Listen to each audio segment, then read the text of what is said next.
Hello எல்லாருக்கும் வணக்கம். இன்னைக்கு பில்ஸ்பெரி கேக் மிக்ஸ் வச்சு ஒரு கேக் பண்ண போகிறோம். அந்த பாக்ஸுக்கு பின்னாடி இந்த கேக் மிக்ஸை ரெடி பண்ணுறதுக்கு என்னெல்லாம் இன்க்ரீடியன்ட்ஸ் வேணும் அப்படின்னு போட்டிருந்தாங்களோ அதை நாங்கள் அப்படியே ஃபாலோ பண்ணோம்.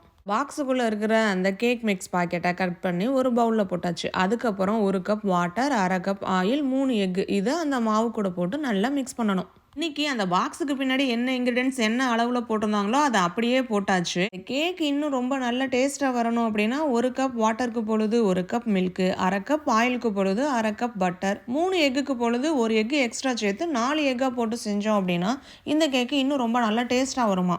நெக்ஸ்ட் டைம் நம்ம கேக் பண்ணும்போது அந்த மாதிரி பண்ணலாம். இப்போ என்ன இன்க்ரீடியன்ட்ஸை என்ன அளவில் சேர்க்க சொல்லியிருக்காங்களோ அதை அப்படியே சேர்க்கலாம் அப்படின்னு சொல்லி அந்த மாவு மிக்ஸுக்குள்ளே எல்லா இன்க்ரீடியன்ஸையும் போட்டு 2 நிமிஷம் நல்லா மிக்ஸ் பண்ணி எடுத்தாச்சு. நம்ம அப்படியே ஒரு கேக் ட்ரேல மாற்றி 350 டிகிரி ஃபேரன்ஹீட்டில் ஓவனில் வச்சு 34 to 38 மினிட்ஸ் குக் பண்ணி எடுத்தால் கேக் ரெடி.